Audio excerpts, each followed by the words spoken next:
Canara bank के अशोक चंद्र भी जुड़ेंगे, जो एग्जीक्यूटिव डायरेक्टर हैं, बात करने के लिए कि क्या पीएसयू बैंक्स में जो लोगों का व्यू बन रहा है कि शायद थोड़ी नरमी नेट इंटरेस्ट मार्जिन में आ सके या एनआईए ग्रोथ पे थोड़ी नरमी आए। देखिए, बाजार रिबाउंड करके ऊपर आ गया, लेकिन कैनरा बैंक अभी भी लाल निशान में ट्रेड कर रहा है। क्या ये टेम्परेरी हिकअप्स है या क्या रीजन थे? ये सारे बात के बारे में बात करेंगे। हमारे साथ अशोक चंद्र जी जुड़ रहे हैं, कैनरा बैंक के एग्जीक्यूटिव डायरेक्टर। अशोक जी, गुड मॉर्निंग, बहुत बहुत शुक्रिया आपका। इनफैक्ट मैं बता दूं आपको कि कैनरा बैंक बाजार का एक बहुत ही चहेता स्टॉक भी है और बैंक भी है। आए दिन हम फंड मैनेजर्स को लाते हैं और ट्रेडर्स से बातचीत करते रहते हैं। कैनरा बैंक उन चुनिंदा 3-4 टॉप पीएसयू बैंक्स में से है जहां पे हमेशा लोग बाय कॉल्स ही देते हैं, और इनफैक्ट इसके पीछे ट्रैक रिकॉर्ड है। लास्ट 2-3 साल का ट्रैक रिकॉर्ड देखिए, बहुत ही शानदार। आपके मैनेजमेंट ने टर्न अराउंड किया, बहुत वैल्यू भी क्रिएट की है इस बैंक ने। अब ये चिंता बन रही है लोगों की थोड़ी सी कि क्या बेस्ट जो है वो पीएसयू बैंक से हमारे पीछे है। क्या एनआईए ग्रोथ में उतनी तेजी रहेगी? यहाँ से आउटलुक कैसा है? एनआईएम्स पे क्या प्रेशर आ सकता है? तो आप सबसे पहले मुझे इन बातों के बारे में बताएं कि ये चिंता सच है या ये बहुत टेम्पररी हिकअप आएगा, लेकिन आउटलुक अभी भी ठीक है। गुड मॉर्निंग सर, एंड सबसे पहले मैं आपके सवालों का जवाब दूं उससे पहले मैं अपने सारे 85,000 एम्प्लॉइज, जिसमें आर्म गार्ड से लेकर सब staff, clerical and all officers community को मैं धन्यवाद देना चाहता हूं।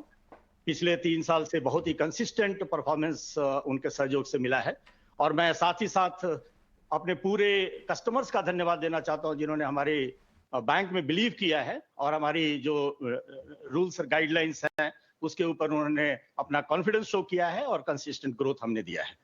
आपके सवालों का जवाब मैं देने से पहले अपने कुछ फिगर्स बता देता हूं, एंड उसके ऊपर I think definitely market and all of you also will feel that there is a good growth and good operating profit is there in the system.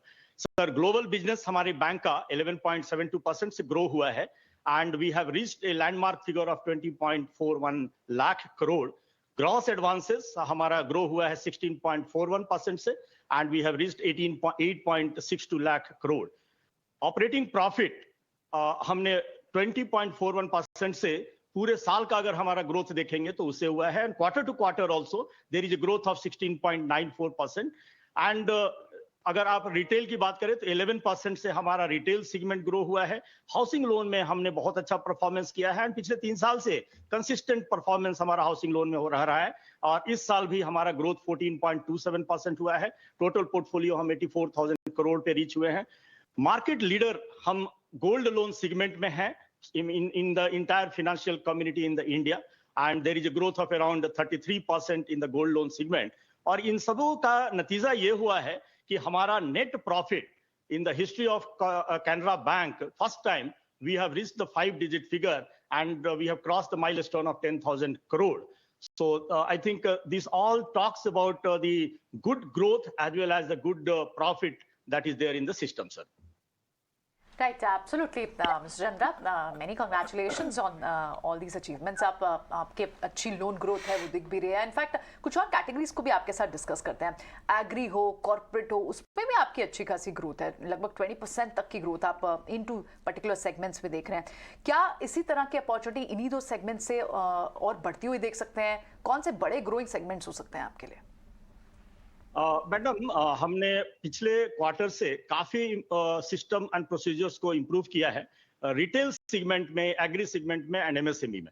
In fact last year भी हमारा जो indication दिया गया था, जो guidance दी गई थी, तो we had given guidance of 55% in RAM, somewhere 55 to 57% it will move, and credit, corporate credit में हमने गाइडेंस दी थी 45 to 47%, and that guidance we have adhered this year also, and this guidance will continue in this financial year also. But हमने अपने retail segment में काफी अपने system procedure को इंप्रूव किया है। We have specialized retail asset hubs, और उसको काफी हमने स्ट्रेंथन किया है, और उसका रिजल्ट हमने देखा है कि इस पर्टिकुलर क्वार्टर में there is a good growth in the retail segment. Even agri में हमने अपने सिस्टम प्रोसीजर को इंप्रूव किया है। एमएसएमई में we are going for the cluster based the product for every city in the country, wherever the major cities are there, वहां पे हम प्लान कर रहे हैं कि एक क्लस्टर डेवलप करें और उन क्लस्टर पे हम फाइनेंसिंग करें, क्योंकि हमने अपना ट्रेंड देखा है, जहां जहां हमारी क्लस्टर के फाइनेंस की गई है वहां पे काफी ग्रोथ भी हुआ है और एनपीए लेवल भी काफी कम है। तो हम इस साल हमारा फोकस है कि पूरे कंट्री में एटलीस्ट 50 to 75 एडिशनल क्लस्टर हम डेवलप करें और वहां पे हम हमने अपनी मैन पावर को स्ट्रेंथन किया है। स्पेशलाइज्ड एमएसएमई सुलभ हमने वहां बनाया है और पूरा का पूरा फोकस इस बार रैम क्रेडिट पे रहेगा। क्वालिटेटिव क्रेडिट हम इस बार रैम क्रेडिट में देने वाले हैं। मिस्टर चंद्रा, आपसे बात करके बहुत अच्छा लगता है। Good morning. और इनफैक्ट आप अपने ट्रेंड और ग्रोथ कारोबार की बात कर रहे हैं। आप न्यूली अपॉइंट हुए एज एमडी एंड सीईओ, आपने नवंबर 2022 से ये पद संभाला है। तो अब आपसे जानना चाहेंगे कि गोइंग फॉरवर्ड कैनरा बैंक की ग्रोथ स्टोरी आपको इन टर्म्स ऑफ मैट्रिक्स कैसी नजर आ रही है और क्या स्ट्रैटेजाइज करेंगे आप अपने इस कार्यकाल में, किस तरह से बैंक को आगे लेकर जाएंगे? मैडम, मैं आपको थोड़ा स्पष्ट करता हूँ। मैं एज एग्जीक्यूटिव डायरेक्टर मैंने ज्वाइन किया है नवंबर में। हमारे MD and CEO Shri Satyanarayana Raju ji हैं। So this is one correction just I wanted to make. And yes, no issue. और जहां तक गाइडेंस की बात है madam, I think last year जितनी भी गाइडेंस हमने मार्केट में दी थी एक्सेप्ट कासा, सारी गाइडेंस हमने फुलफिल की है। और इस साल भी हम बिजनेस ग्रोथ 10% का लेकर चल रहे हैं, एडवांसेस ग्रोथ 10.5% का लेकर चल रहे हैं। लास्ट ईयर हमने जो मार्केट गाइडेंस दी थी वो 8% का हमारा गाइडेंस था, बट हमारी परफॉर्मेंस जो हुई है वो 16.41% हुई है। तो इस साल भी जो हम गाइडेंस दे रहे हैं, एडवांसेस में भी जो गाइडेंस दे रहे हैं, definitely we are going to exceed that guidance. Deposit growth में हमारा गाइडेंस है 8.50% का। CASA figure we are trying to reach the level of 35%। NIM हमारा 3.05% रहेगा। Gross NPA, we are trying to bring down to the level of 4.5%. Net NPA हम 1.20% तक लाएंगे। PCR हमारा हमेशा अटेम्प्ट रहा है कि एवरी क्वार्टर हम PCR में इंप्रूवमेंट करें और कम से कम 1% का ग्रोथ हम हर एक क्वार्टर में करें। उसके हिसाब से हम इस साल का प्लान कर रहे हैं कि बाय 24 हमारा PCR 90% होगा। स्लिपेज रेशियो जो कि हमने लास्ट ईयर गाइडेंस दिया था 1.75% का, और इस साल हम एंड किए हैं 1.34% पे। We are going to bring it down to 1.30%। Credit cost 1.20% पे आएगा। रिटर्न ऑन इक्विटी हमारी 15% की गाइडेंस थी और हम 19.49% पे अचीव किए हैं, जिसको हम बढ़ाकर 19.50% करना चाहते हैं। Earning per share, this is a very good improvement that we have made. 40 था हमारा और 58 का हमारा परफॉर्मेंस हुआ है, हम इसको 65 तक ले जाना चाहते हैं। Return on assets it was 0.70 हमने प्रोजेक्ट किया था एंड हमने अचीव किया है 0.81%, उसको हम 1% तक ले जाना चाह रहे हैं। ऑलराइट मिस्टर चंद्रा, बहुत बहुत शुक्रिया आज समय देने के लिए, नंबर्स पर हमसे बात करने के लिए, सारे इंसाइट्स ईटीएन हाउस स्वदेश के साथ शेयर करने के लिए बहुत बहुत शुक्रिया। Wish you luck for your future quarters.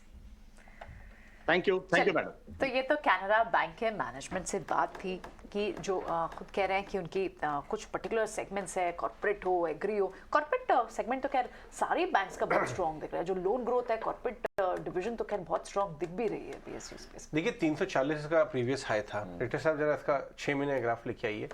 लेकिन सारे पीएसयू बैंक की तरह ये भी एक करेक्टिव फेज में चला गया था, क्योंकि बाजार का फैंसी आ गया था top private banks, axis, ICICI, IndusInd, आपका ये एचडीएफसी वगैरह। ये देखिए करेक्ट हो गया, 340 पर टॉप बनाया, नीचे से 270 से घुमा है।